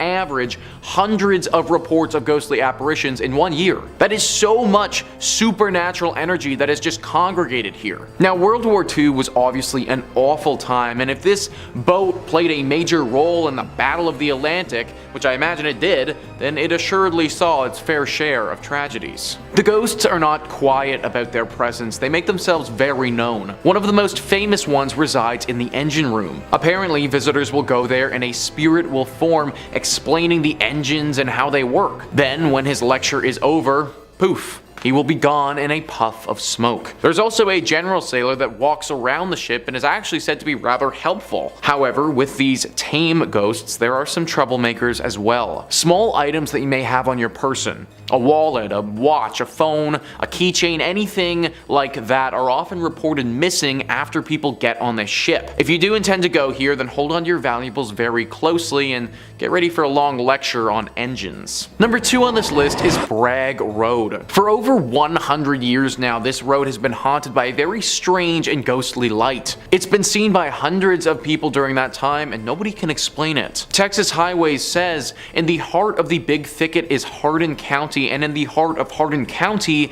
is the infamous Bragg Road, home to countless sightings of the ghost road light that appears to nighttime travelers on the road between Saratoga and the defunct village of Bragg Station. Before the current road was built, the Arrow Strait clearing served as Santa Fe Railroad's branch line built in 1903. From its inception, locals considered the line haunted by Mexican laborers murdered by a thieving foreman, a deserter shot by Confederate soldiers, a hunter lost forever in the woods, and a decapitated railroad brakeman searching for his head. But all the stories share a common theme, a floating orb of light. The road replaced the railroad tracks in 1934, but the light remained, seen by hundreds of people over the decades. In the 1960s, Archer Fullingham, editor of the County News, spread its notoriety in articles. National Geographic published a clear photo of the light in a 1974 feature about the Big Thicket. Texas folklorist Francis Albernithi documented sighting stories from the old-timers and young folks alike. In 1997, Hardin County designated Bragg Road as Ghost Road Scenic Drive Park. A pretty road through the woods in the daytime turns into a spooky spot for supernatural sightings by night. Word is the most auspicious times to see the light are on moonless autumn nights. What the heck is this light that has been haunting this place for all these years? Even National Geographic, a very highly reputable column, has posted stories on it with actual photos and including it. If it's a manifestation of some of these ghosts, then which ghost is causing it, and maybe more importantly, is it dangerous? If you want to find out, then you need to head to Bragg Road and look for yourself, but I wouldn't recommend it, honestly. And finally, number 1 on this list is the Yorktown Memorial Hospital. This hospital is definitely up there as one of the most haunted spots in Texas, and could even make a play for the most haunted spots in America. It was built in the 1950s and managed by the Roman Catholic Church for a few decades before eventually closing down in 1986. Then for 8 more years until 1992, it was a drug rehab facility, but finally in 1992 it closed for good. Since then it's been abandoned and gained some very serious ghostly legends by the locals. One of the most famous demonic creatures that resides here is this black specter with bright glowing red eyes. It's not shy either and will attack you if you're here alone or in a vulnerable state. This is the most famous of the presences here, but it isn't alone. The ghost of a man who appears to have a bullet wound directly in his forehead is also said to live here. His ghost is a lot less forceful than the dark demon though, and is said to just show himself to visitors rather than attack them. The spirits of nuns are said to be on the 2nd floor though as well. These spirits are similar to our demon creature and will claw and scratch at people who decide to come here. Along with all of this, we also get our classic indicators of a haunted location, such as feelings of despair as you walk through, temperature changes, and moans echoing throughout the building. Avoid this place at all costs if you want to keep a tight grip of your sanity. Number 5, the Lexington. If you're a Texas native, then you probably don't need much introduction to the USS Lexington. Formerly known as the Blue Ghost, the decommissioned aircraft carrier now stands as a museum, and it's thought by some to hold a lot more than some old war relics and stories. Might just contain some old souls who've never quite left its service. The museum's director of operations, Charles Russell, claims that the museum receives hundreds upon hundreds of reports of supernatural and inexplicable activity and sightings every single year. Most famous among them is a benevolent ghost dressed in a sailor's uniform who aids guests in finding their way around the ship before vanishing back into the air. He describes one particularly vivid encounter with a spirit inhabiting his office where, after losing 6 pens over the course of a week, he found all of them arranged perfectly, laying side by side in front of his keyboard. He reassures visitors that the spirits who live aboard the Lexington are playful, not frightful. They're more like Casper in that regard, I guess. Other stories tell sightings and reports of hearing lost souls running for cover after a torpedo attack, describing running sounds and other strange noises in the hangar bay. The paranormal tour guide aboard the Lexington describes it as, this was their home and they don't want to go anywhere else. I kinda get it, you know? I'd want to live on an aircraft carrier, that seems pretty cool. I'd try to swing that as long as I could. Like most purportedly haunted locations, if finding something spooky in the cold steel of the Lexington truly interests you, the museum offers a paranormal investigation tour, where guests can spend the night with their own equipment in the hopes of finding someone to trip up your EVP meter. And if that ain't enough for you and you're looking for something spooky from the confines of your own home, well, we can hook you up with that real easy. Click through on Top 5 Scary, because we've got loads of videos about haunted spots, ghosts, ghouls, goblins, aliens, cryptids, conspiracies, and just about anything freaky you can think up. Stay subscribed, stay scared, but, stay watching this video as well, okay? We worked hard. Number 4, Le Carafe. Le Carafe up in Houston looks unassuming at first. Looks like a pretty typical dive bar experience. Looks nice though, I definitely would like to go. But if you believe the rumors, allegedly this is one of the most haunted buildings in the entire state. The bar also is one of the oldest buildings in Texas as well, having been initially built sometime in the early 1800s. It's seen life as quite a few things: a pharmacy, an apothecary, a bakery, and eventually Le Carafe. So it's not too surprising that in all of its years of service, picked up a few guests who aren't ready to pay the bill and leave just yet. Many regular customers have a ghost story to tell you, as well as the bartenders. Many report strange noises, a glass breaking mysteriously, some even seeing lipstick stains on a glass they're drinking from appear out of nowhere. Do ghosts have germs? Is it safe to share a drink with a ghost? I don't know if I would do that unless we got to know each other a bit first, and then hey, anything can happen. I'm open. The bar is said to be haunted by a former tender named Carl, who frequent guests claim they can hear shouting out for last call still years after passing the bar. Some claim they can see Carl's silhouette through his second floor window. Another ghost said to haunt the premises is the Lady in White. who supposedly pushed attractive women down the stairs. Hardly a way to get them to like you, let me tell you from experience. She's thought to be the ghost of a woman who ran a cat house near the cafe. Believers say that they see orbs and mist in photos and feel cold spots all over. I guess you could say they serve up more than one kind of spirits. I'll see myself out. I'm sorry, that's not my best work. If you're ever in Houston and looking for a bit of spooky ambiance, definitely check out the cafe and all of its otherworldly guests. Just make sure to tip your ghost about 15%. Number 3, the Driscoll Hotel. The Driscoll Hotel is another shining spot in the state, said to be a hotbed of paranormal activity. Lone Star State, Lone Scare State, more like. With how many ghosts are said to live in this place, it's hard to imagine that you'd even be able to get a free room. One of the more notable ones is the owner, the cowboy Jesse Driscoll himself, who built the place originally. Shortly after the hotel's construction, it's said that Jesse came under very hard times. So, desperate for money, Jesse gambled away the deed to the hotel in a game of cards, and was forever swallowed by this guilt, losing his cherished prize. It's said his spirit still resides in this hotel, in the room looking out at 6th Street and Brazos. A consultant once reported looking out of the window in this room and seeing a man dressed in old western attire, puffing a cigar, asking, "Hey fella, what are you doing in my room?" When he flicked the lights on and off to make sure he wasn't seeing what he thought he'd seen, the varmint disappeared, leaving behind only a trail of smoke. Another notable ghost guests like to talk about is the Bride, the ghost of a distraught woman who ended her life in the early 1990s after her wedding was called off, as she blew through all her money in a desperate coping attempt. I get it. Guests say that they see her ghost towing bags up and down the halls of the hotel, still running mad. Now I'll leave you with one last good spooky story out of the Driscoll. There was actually so many for this one. Definitely read up on it at home or visit if you're nearby. It seems like there's a lot going on. There's a painting on the 5th floor. It's a painting of a little girl holding a bouquet of flowers in one hand and a letter in the other. Paranormal enthusiasts claim that this painting is the daughter of a US senator who passed away in a freak accident at the hotel, and her spirit lingers on in the canvas. Guests claim that they can feel something tugging at their coats or legs when they walk on by. Oof, it's a little too interactive for me for an art experience. Number 2, the Oakwood Cemetery. I gotta say, a cemetery is a pretty classical location for something haunted to be happening. I think we all sort of suspect most cemeteries are haunted as is. I mean, a couple thousand dead bodies all buried underneath the same plot makes my hair stand on end. I said I was gonna try not to do a southern drawl, but I swear it's coming on naturally. I'm sorry. Oakwood Cemetery in particular is well known as a haunted spot to those who believe. It was established sometime in the 1850s, though it's thought that earlier settlers were laid to rest there too. With 23,000 souls resting there, it's no surprise that there is a litany of spooky stories amongst the tombstones. Take a listen to some of the more notable ones I dug up for you. One in particular that gets retold is that of Eula Phillips, a young woman who was struck fatally with an axe on Christmas Eve. Not that there's ever a good day for that, but that's a pretty bad one. Her husband was found guilty, only to be exonerated later when it turned out that there was a series of victims all around the same area matching her profile. 8 others who all fell victim to this is unbelievable that any newspaper ever printed this name, the Servant Girl Annihilator.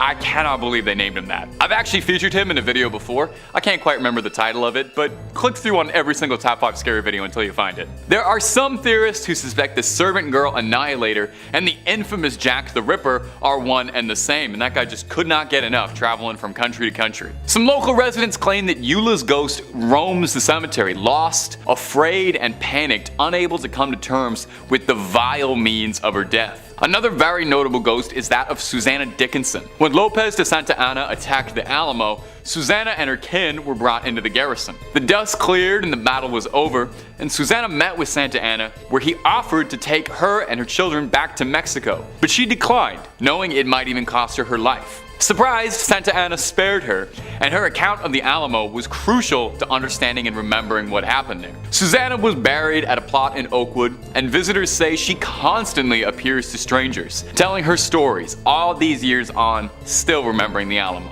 And number 1, Yorktown Memorial Hospital. About 80 miles southeast of San Antonio is Yorktown, a small community with a population that barely exceeds a couple thousand. Probably a good reason for that, because if the legends are to be believed, the hauntings at the Yorktown Memorial Hospital might be keeping people away. The hospital was built in 1951, where it operated for a bit, and was eventually took over by the Felician Sisters of the Roman Catholic Church, who kept the place running until late 1986 when it was abandoned. Where it still sits today, almost as if nothing's happened. It looks like everybody just packed up and left. It's said that over 2,000 people call Yorktown their final resting spot, with 500 of those all occurring during the small tenure of the nuns running the hospital. These days, of course, the hospital's sickly lime green walls don't really see a lot of patients. Mostly just ghost hunters and seekers of the paranormal looking for something lurking left behind. And if the stories are true, this place is filled with restless ghosts. Explorers report everything from disembodied voices to sounds of wheelchairs creaking, mysterious flashes of lights, orbs, mists, cold chills, you know, the usual who's who greatest hits of haunted spots. Now, you don't even need to be told this place is haunted to worry about it. I mean, just look at it. The place looks like it's straight out of Silent Hill, down to the rusted pipes and leaky hallways, but don't fret, no, there are ghosts. One in particular is that of a late surgeon, one Leon Norwirski. He was infamous around the hospital for his sloppy handiwork, and was said to have lost a number of patients in his time, and his spirit as such has been cursed to wander the facilities endlessly. Keeps writing terrifying messages on the wall, but no one can read them because he's a doctor. That's not my best work. I'm really sorry. Some of these should have stayed on the writing board. Another infamous ghost is that of Sally, a young girl who's said to still live in the hospital's halls, heard happily playing, jovially dancing around, and even asking explorers to read her favorite story when she encounters them. I hope someone takes her up on that. Not me though, nothing personal. I just have like a policy about not reading stories to ghosts. In 5th place, we have Preston Castle, also known as the Preston School of Industry in Ione. Opening in 1894 and named after state senator at the time, Edward Myers Prestonas, it was presented as an alternative to juvie, a place to send troubled boys to learn a new trade and avoid incarceration. To the general public, it quickly became known as the best reform school of its kind, where boys could grow their own food, raise livestock, learn farming trades and skills for self-preservation in the real world. Known as wards, minors under guardianship of the state, but not necessarily juvenile offenders, many boys passed from severe illnesses like tuberculosis or were simply killed by guards for reasons unknown. Records show that the initiation to the facility involved swimming through a pool filled with lye, and common discipline methods included starvation, isolation, public paddling, and lashings. A mass grave on the property contains at least 23 bodies of wards that were sent to be rehabilitated. Head housekeeper of the facility, Anna Corbin, was brutally beaten to death on February 23rd of 1950. Various students and members of the staff were suspects in her passing, but it remains unsolved. Visitors to the now landmark have reported meeting her spirit, which roams around the grounds with all the students that couldn't pass over. Physical representations of spirits at this location have included multiple slamming doors, falling objects, disembodied voices, and the feeling of being touched by a cold hand. All common pranks that are meant to terrorize and discombobulate. In 4th place, we have the Los Coches Adobe in Soledad. Before the establishment even broke ground, back when the area was used primarily for mining, over 30 miners perished in a soil collapse, and visitors to the area have since reported hearing their cries for help from the now abandoned mine shaft, while feeling pressure on their chest and back as if they were being buried alive. The adobe itself is located on the side of Highway 101. The building being originally built in 1843 to be used as lodging for workers in the area. Between 1872 and 1886, Soledad served as the terminal station for the railway that connected to San Francisco. Legend says that the owner of the inn was responsible for ending the lives of multiple folks who stayed there, especially near the end of the inn being in use, by entering the rooms as they slept and slitting their throats before stealing their riches in an attempt to keep the inn, well, afloat. Other spirits spotted on the property include, but are not limited to, a man hanging from a tree swaying in the wind, and a woman sitting while holding a pointer stick, with her mouth moving as if she's yelling at whoever spots her. It is reported that the wall between the living and the dead is so thin here that people who have stayed in recent history reported having the walls and surroundings inside of the building changed them to match the settings of the once deadly inn before their very eyes. Those who have opted to go so far as to stay the night have often woken up with handprints on their chest or throat, a remnant of what came before. In third place, time to visit the Borden State Historic Park. Formerly a genuine gold mining town located east of the Sierra Nevada mountain range in Mono County, California, and now a national landmark, it is known as one of the best preserved ghost towns in the world. It is named after W.S. Bode, first name unknown, but rumored to be either William or Waterman, discovered gold in 1859 in an area now known as Brody Bluff. He tragically passed in a snowstorm that same winter and was never present for what came to be. According to pioneer Judge McClinton, the district's name was changed from the proper spelling of B-O-D-E-Y to B-O-D-Y, body, and then a few other phonetic variations to eventually become B-O-D-I-E after a painter in the nearby boomtown of Aurora lettered a sign as such. You know, an accidental typo that stuck through history. While the output from the mine is largely insignificant in terms of mining history, the violence and early endings to lives tell a different story. A particularly harsh winter between 1878 and 1879 claimed hundreds of lives, with many others perishing from fallen timber and explosions underground. Bode as a town grew to have a reputation for violence and lawlessness, and unlike other mining camps at the time, killings were daily events. Robberies, stage holdups, and fights happened at such a frequency that no complete record could be kept. Reverend F.M. Warrington would describe the area in 1881 as a sea of sin lashed by the tempests of lust and passion. The first of 4 mysterious fires tore through the business district in 1892, the next destroying the town mill in 1912, and yet another destroying the same mill again in 1898. The last of the unknown fires demolished most of what was left of the now ghost town in 1932, taking way too many lives too soon in the process. When the last producing mine shut down after 1945, very few people were left living in what was left of the town, and all eventually met untimely ends. One man shot his wife unprompted, and 3 other men from the town took it upon themselves to take his life for that act. According to historians, the ghost of that man would visit the 3 men after his passing, shaking his fist and appearing as if he was cursing them out. Those men soon died of mysterious diseases and illnesses. Visitors to the area have reported meeting spirits that leave them feeling suffocated, seeing doors open and close on their own, and rocking chairs that may or may not have a menacing older lady staring them down, or even the empty chair rocking on its own. Nowadays, Bode may be a tourist destination, but if you remove anything from the land,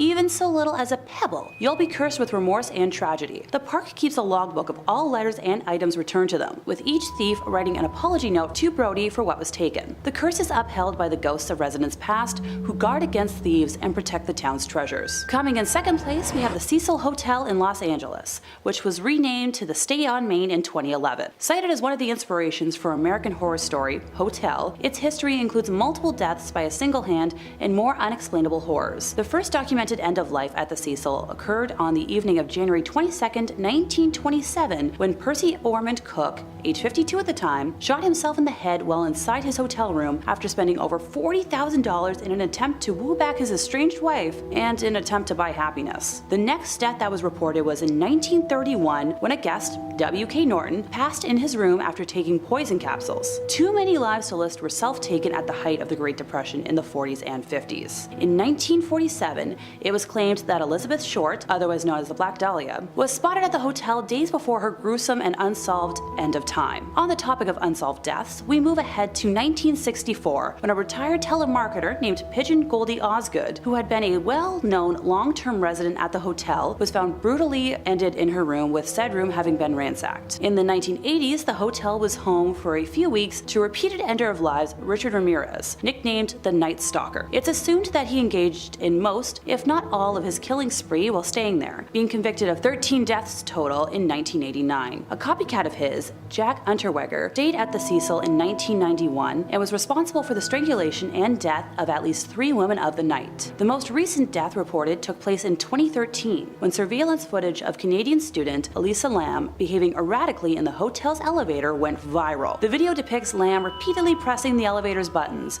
walking in and out of the elevator, and was recorded shortly before her disappearance. disappearance. After 19 days of being missing, her naked body was discovered in a water supply cistern on the hotel roof, following complaints from guests of odd-tasting water and low pressure. And finally, in first place, we have the famed Winchester Mystery House in San Jose. It all began in 1881, when the passing of Sarah Winchester's mother, father-in-law, and husband, William Winchester, of the famed Winchester Repeating Arms Company, passed away in quick succession, leaving her with a very large inheritance, assumed to be around $20 million, which would amount to roughly $561.6 million today, and a 50% stake in the company, making her one of the wealthiest women at the time. After living in Connecticut for the majority of her life, a combination of an arthritis diagnosis and meeting with a medium convinced her to start a new life in California. She believed her family to be cursed by victims of the Winchester rifle, and began construction on what was originally a 2-story, 8-room farmhouse, which she purchased in 1886. She and her late husband shared an interest in architecture, and after dismissing all of the architects she originally met with, decided to do all of the home planning herself. She was known to rebuild and abandon construction if anything didn't meet her expectations, which resulted in a maze-like design. It is believed that said maze-like design was mainly intended to confuse and keep spirits from harming her and what was left of her family. According to paranormal investigators Mary Jo Ignafo and Joe Nickel,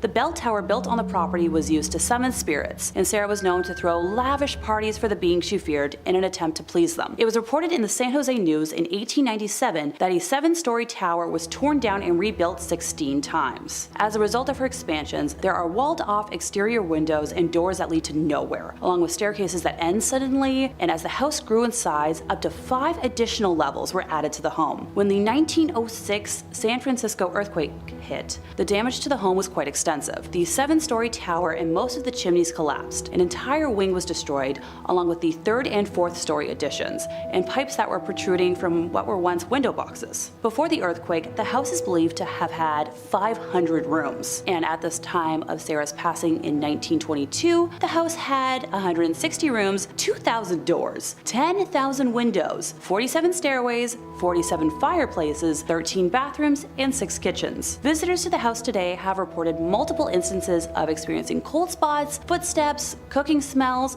odd sounds, whispering, doors and windows slamming, and feelings of being watched. Number 5 on this list is the House of Wills, a historic mansion with a deep history and an even deeper haunting. The Atlanta Journal-Constitution says it was built in 1898 by the Germania Trevernian Social Club, according to the website of the current owner, Cleveland artist Eric Freeman. By 1912, it was turned into the hospital for immigrants, and by 1920, it housed the Cleveland Hebrew Institute until 1938, prominent African-American entrepreneur and businessman John Walker Wills bought the property in 1942 to use as the location for his second funeral parlor. Wills died in the home in 1971 and his family sold it in 2005. The home fell into disrepair until Freeman bought it in 2010 and started the challenging work of restoring and renovating the property. Freeman said on his website that Wills is believed to be one of the many ghosts that haunt the house, and on his Facebook page he posted a scary electronic voice phenomena, or EVP, recording from the house of what sounds like dozens of spirits from beyond trying to be heard by the living. There have actually been some famous paranormal investigators that have looked into this mansion before, and they all came to the same conclusion. It's haunted. A swirling mist will occasionally appear in the mansion, followed by stark temperature changes and a horribly foreboding sensation. Visitors who've stayed at this mansion for extended periods of time say that the visit changed them, that they're sort of constantly on alert after that stay, as if they're hyper aware all of the time. Unless you're trying to feel anxious literally all of the time, I'd book another place to stay if I was you. Number 4 on this list is the Sealy Rose House. This house is located in the Malabar Farm State Park, which is in Richland County. To this day, it's still a working farm, which is kind of shocking considering the horrible tragedy that occurred here many years ago. Sealy Rose is actually the name of a person, a young girl who lived in the late 1800s. This girl wasn't innocent and sweet as the stereotypical farm gal is. She was evil. There used to be a neighbor house right nearby the Sealy Rose house, and in that home lived a young boy around the same age as Sealy. Sealy developed quite the crush on him and wanted to marry him. It seemed that he liked her as well, and he wanted to do the same. This was all fine and good, except her family wouldn't allow it. Sealy's family forbid her from marrying this boy, and this was what caused her to do what she did next. Sealy wouldn't accept this answer and took it on herself to get rid of the problem, her family. family. She poisoned them. Every single one of them. She did it by soaking flypaper in water and then secretly pouring the arsenic-laced water over the cottage cheese she served them, according to Ohio State Park News. They all died soon afterwards, except for her. This was soon found out by the authorities, and Seeley, being as young as she was, wasn't sent to jail, but she was put into a mental institute. She was there until she died many years later. This home is supposedly still haunted by her and the ghost of her dead family, though. Scratches and eerie cracks are heard throughout all the time. Many people have reported being attacked while they're here as well. Avoid this home at all costs if you find yourself in Ohio. Number 3 on this list is the Franklin Castle. This house is actually called the Tiedemann House, but over the years and from the history it has, it's been nicknamed the Franklin Castle. News 5 Cleveland says, known as the Franklin Castle, this Victorian-style stone house has been a witness to history and withstood the development of the West Side. The stone castle carries an American Horror Story type history along with it. The house was built between 1881 and 1883 by a German immigrant, Hans Tiedemann. At the turn of the 19th century, Franklin Boulevard was one of the most upscale residential avenues in Cleveland. Franklin Castle was sold in 1896, just 1 year after his wife Louise died. In the century that followed, the house saw many new owners and new uses. Rumors began to circulate around 1986 that the house was haunted by the ghosts of Mrs. Tiedemann and her daughter Emma, who died before the house was even built. So this one is kind of strange because it doesn't seem like anything terrible happened to these two ladies in their death, or at least nothing that I could find. Most times when a spirit haunts a place, it's because they died in a fashion that was very unnatural. That wasn't the case here, and yet they still haunt the castle. It's a nice home to look at from the outside, but definitely not a place that you should be going into. Avoid it altogether. Number 2 on this list is the Gore Orphanage. Anything that is named the Gore Orphanage is bound to be haunted, and this is no exception. News 5 Cleveland says it's claimed to be one of the most haunted places in Ohio. Located in the countryside of Vermilion, a fire engulfed an old orphanage, burning dozens of people alive, according to long-told tales. For over a century, visitors to the Gore Orphanage have reported strange experiences of glowing lights, chilling cries, and apparitions. Light of Hope was the actual name of the orphanage and was established by Johann Sprunger and his wife Katrina. They moved to the Vermilion area after their 2 former businesses in Indiana also caught fire. Throughout the years, children told stories of abuse, neglect, and slave labor conditions. In 1909, an investigation was conducted, but because the state had no laws or regulations pertaining to orphanages, nothing could formally be done to prosecute the couple. While there's no proof that any deaths actually did occur, there's still little doubt about its reputation for being one of the most haunted areas in Ohio. So not only did this place suffer a horrible tragedy where several people passed away during a massive blaze, but prior to that even happening, there seemed to be so many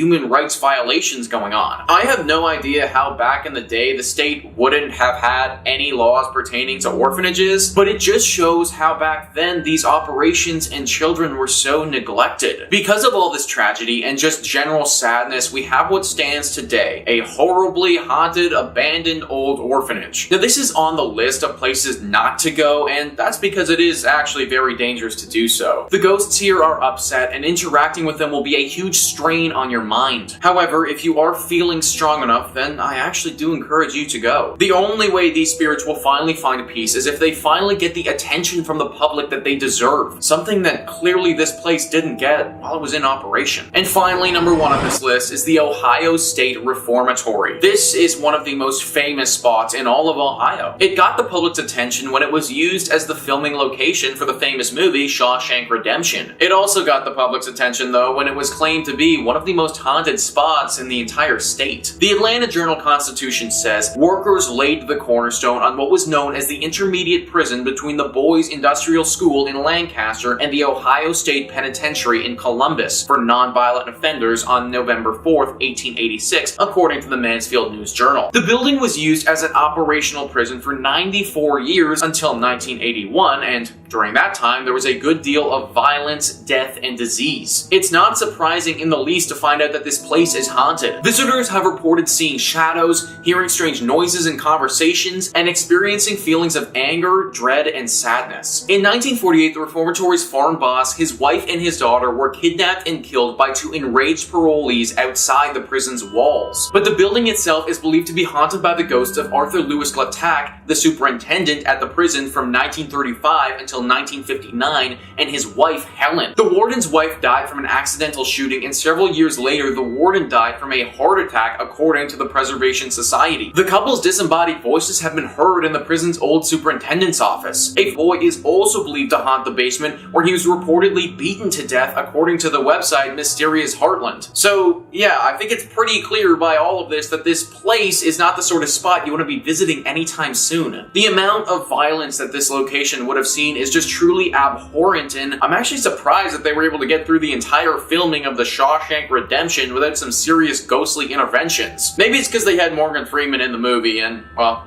let's face it, he's kind of an angel. Kicking us off at number 5, we have the St. Louis Cemetery, number 1. The first of 3 Roman Catholic cemeteries in New Orleans, this is a legendary site for ghost spotting, although you'll need a vetted tour guide to get in. Break this rule and who knows what kind of curse you'll incur. The cemetery is full of above ground tombs, which some refer to as cities of the dead. These vaults are largely from the 18th and 19th centuries, although some of the graves date back to early 1700s. Of course, with all sorts of above ground burials, one would expect to see plenty of ghosts here. Visitors claim to see manifestations of ghosts walking around, and an abundance of amateur photographers claim to have captured ghost orbs on film.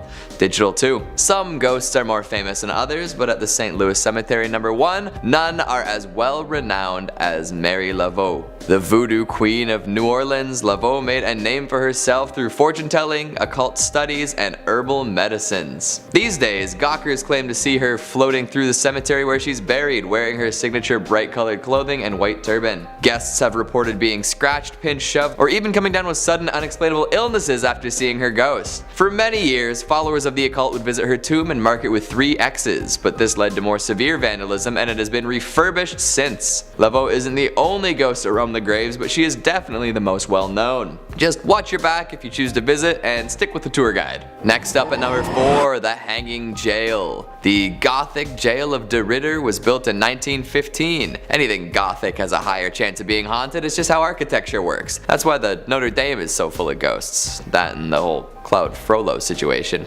Spirit appreciators in the know believe that the jail is haunted by 2 men hung for the slaying of a taxi driver. Joe Genna and Moulton Brasseau hired a taxi driver late one night and told him to drive. For reasons still up in the air, they killed him. Not knowing what to do with the body, the 2 men dumped it in the old Pickering Mill pond and ran off into the night. Maybe they drove off. I wonder if they took the cab. The body was found and traced back to the 2 would-be on-the-run murderers, and such they were convicted and then hung from the 3rd floor gallows. The interesting thing about the gallows though is that a spiral staircase circles around the noose. So there's a vertigo-inducing set of stairs surrounding the ominously hanging noose. Definitely a ghost creator if I've ever seen one. In addition to this lovely feature, there's also an underground tunnel connecting the jail to the next door courthouse. That is a tunnel you would not want to find yourself in after hours. Who knows what kind of crooked-necked wailing ghosts you find down there. Of course, there are plenty of people who claim to have captured photos of the ill-fated duo along with many other unlucky lawbreakers. Just remember kids, if you want to be a ghost, constantly do things that you'll regret. That way, you'll have all sorts of reasons to stick around for the afterlife. Coming in at number 3, we have the Dauphine Orleans Hotel. What was once a bordello is now a very popular hotel and bar. Jilted lovers, recovering soldiers, mistreated women, they all have a chance to haunt this New Orleans landmark. Of all the stories, there are 4 that tend to come up no matter who you ask. The first is that of a lost bride, thought to be the spirit of a young woman named Millie. She was working for the bar as a courtesan when she met a dapper young man and they decided to get married.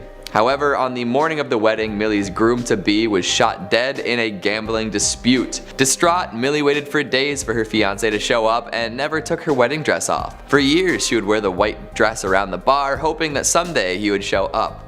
Now her ghost wanders the hotel in her dress, waiting for her love. Another classic story is that of the dancing girl. A young teen has been seen dancing around in the ballroom. Many a drunk guest has claimed that a young girl helped them to their room, all the while dancing as if she were floating on air. There's also the tale of the Rebel, a ghost dressed in a dark Confederate uniform. While no battles took place in New Orleans, plenty of wounded soldiers would end up in the city for rest and recovery, and maybe a little bit of time at the bordello. This ghost has been seen pacing the outer courtyard, earning the nickname the Worried General. And of course, the bar itself, known as May's Place, is full to the brim with ghosts. Employees claim to have seen all sorts of unexplainable stuff, from glasses falling down from high shelves, to locked doors opening up on their own, to brochures swirling around like fall leaves. If you're looking for a haunted overnight stay, the Dauphine Orleans is probably your best bet. Don't go paying any of the ghosts for services though, you probably won't get what you're expecting. Coming in at number 2, Myrtle's Plantation. Built in the late 1700s, this is considered by some to be one of America's most haunted homes. Made extra legendary by the multiple photographs taken featuring ghosts, you'd be hard pressed to find an ectoplasm enthusiast who hasn't heard of young Chloe. Chloe was a young slave punished for eavesdropping on the family. She took her revenge later on in the form of a poisoned birthday cake. It was served up to the owners of the house, and within 3 hours,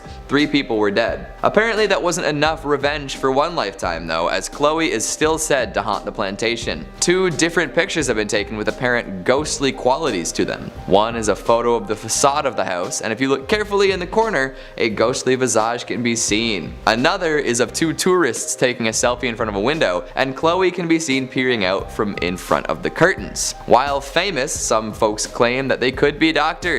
What do you think? After the Chloe incident, many later owners suffered death and murder tragedies while living at the house. Their ghosts have also been seen roaming the grounds. These days, most of the scary stuff is directly ghost related, so I don't know if it's still dangerous or just a spooky tourist attraction. Maybe the spirits like the attention they're getting from the public and would rather not kill anyone else. And finally at number 1, the LaLaurie Mansion. Back in the 1830s, the LaLaurie family was extremely well-to-do, especially Delphine LaLaurie. She was a well-respected member of society and known for throwing lavish parties. All was well and everyone had their fun until a disaster struck. A fire swept through the building, burning much of it to the ground. Among the rubble, firefighters found the bodies of chained and tortured slaves in a hidden chamber. It appears that Delphine would perform unnecessary surgery on these poor helpless folks too. By the time all this was figured out, the LaLauries had fled the country, never to be seen again. With no way for justice to be served, the souls of the people held here remained, looking for revenge. Pretty much all future owners of the property quickly left after moving in. The ghosts haunting the walls are pretty aggressive too, with many people reporting bizarre physical assaults by forces unseen. Today, ghost hunters say that it's the most haunted house in the French Quarter. Historians dispute this, but that's not going to stop the Phantom fans from traveling to the haunted mansion. Coming in at number 5, we have Terrace Inn.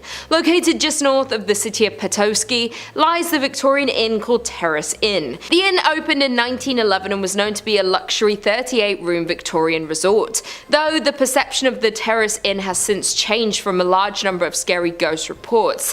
It also doesn't help that there have been multiple deaths on the premise. Before this building was an inn, it was 2 boarding houses until they were torn down to create what we now know as Terrace Inn. During construction, 2 workers fell off a beam and sadly passed away. Therefore, it's rumored that their spirits may have settled in at the inn once construction was complete. That's not the only accident and ghost story that has occurred at the Terrace Inn though, as many years later there was a woman named Abby Sweet who was staying at the inn. Abby was pregnant and unfortunately fell and lost her life. After that event occurred, her husband Edward passed away from heartbreak just a few years later. This accident occurred in room 211, which is known to have the most reports of ghost experiences and paranormal activity. That isn't the only spirit lurking in the inn though, as there is the interactive youth. A boy between the ages of 12 to 14 who has been seen inhabiting the basement. That being said, his identity and the reason for his presence are unknown.